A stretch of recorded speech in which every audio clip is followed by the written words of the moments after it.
Think the creative expressive arts are only for fun and self-indulgence? Well, don't be so sure.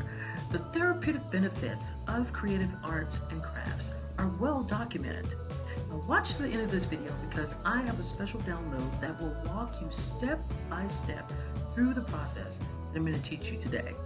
For the best stress management and self-care parenting advice, don't forget to subscribe to my channel and hit that bell to be notified each time I upload a new video on Friday.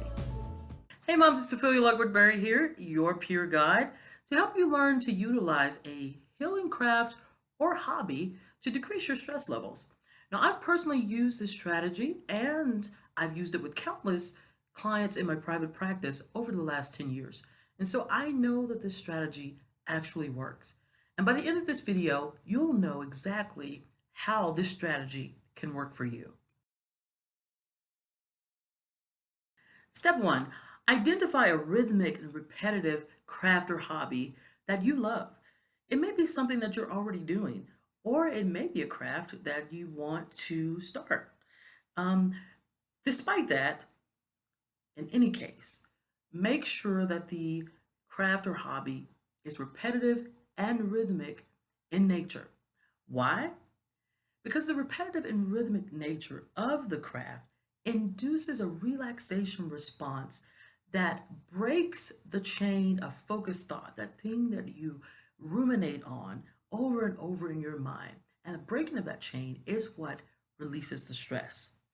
So what are some examples of this rhythmic, repetitive craft or hobby? Well, it could be anything that creates sort of this rhythm and this routine in the way that you do things. And it's sort of repetitive in nature. It could be chanting, it could be praying, writing, citing poetry, knitting, quilting, sewing, drawing, grooming your horse. So it's those things really, jumping on a trampoline, the things that take you out of a train of focused thought where you're focused about something, or you're focused on something, or you're thinking about something that's stressing you out. It takes you away from that, those kinds of things. So something that it could be a washing machine. If you can hear the washing machine go, shoop, shoop, shoop, shoop, shoop. Step number 2, schedule a time and a place to engage in the healing hobby. I'm going to share some tools and some resources with you later on in the video that will help you to schedule and commit to the goals that you want to accomplish. Step number 3, get away to that place that you scheduled and separate yourself from the chaos. Once you are in place, you're going to access those healing narratives that we talked about in the previous video and meditate on those. Are these steps making sense to you? If so, comment below and let me know what you think so far. And let me know also if you have any suggestions. Step number 4, engage in your craft. Bathe in it. Let it imbue you. And one thing I'll say about this is focus on the process. Don't focus on the product. This is not about creating a work of art. This is about creating relaxing experiences that reduce your stress. Step number 5, talk to a friend or an accountability partner and ask them about how they see your engagement in your healing craft as a way of valuing and giving to yourself. And finally, step number 6, center yourself before you go back into the chaos of the day. Now, I know when we start talking about centering ourselves, people are like, okay, how do I do that? And I have a simple way that I do it, and it involves 3 elements. I begin by just briefly with what I call a brief PMR. It's a brief progressive muscle relaxation, or I call it quick tense and relax.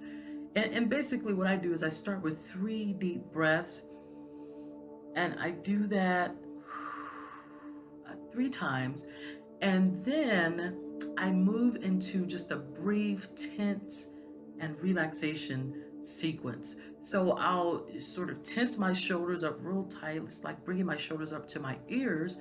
And then I'll hold that for about 5 seconds and then I'll relax. And as I relax, I breathe out, breathe out. And then I sort of make a muscle. Oh, look at those guns. Oh my God. And I hold that for about 5 seconds, like I did with the shoulders. And then I relax. And as I relax, I breathe out. And then I stick up my legs and I point my toes to the wall. And then I hold that for about 5 seconds. And then I release. And I do that about 2 or 3 times. And that relaxes my body. And then I'm able to move to the next element, which is to visualize my physical center of gravity. And how I visualize that is actually in my physical body, but I sort of go down about 2 inches below my belly button. And I imagine that in that center right there, that's my center of gravity, that is a balloon. It'll make sense here in a second. Imagine that that's a balloon. And so I visualize now my center of gravity. So my center of gravity is about 2 inches below my belly button, and representing that center of gravity is this balloon. And then the final element of that is imagining just driving all of that negative energy, negative thoughts, negative feelings into that balloon. So I imagine myself just putting it all in there, into that center of gravity, all of that negativity, all the negative energy. And then I inhale, and then I say, I release, and then upon you, I let the balloon go. It floats away, and it goes into that realm of forgetfulness, and I never see it again. And you can do this time and time again with any type of situation where you want to center yourself. And that's pretty much it. So now you know how to reduce your stress and keep sane by engaging in a healing hobby. But to make sure that you have continued success, I've created several links below to my resources. And one of them is the Supermama Healing Craft Checklist.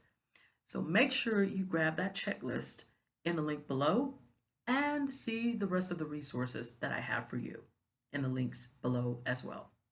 If you'd like to connect with a community of moms just like you, click the link below to join our Facebook group where we share resources, tips, tools, and strategies to support you in your journey so that you don't have to feel alone and invisible. Well, that'll do it for today. I hope that the steps and the suggestions that I made were helpful for you. And if you like this video, let me know by hitting the like button, subscribe, and share with your other fellow moms, and comment below to let me know exactly how this video has been helpful for you and what your biggest takeaway was. I look forward to seeing your questions and your comments and responding to you. And until the next video, I'll see you in a little bit. Bye.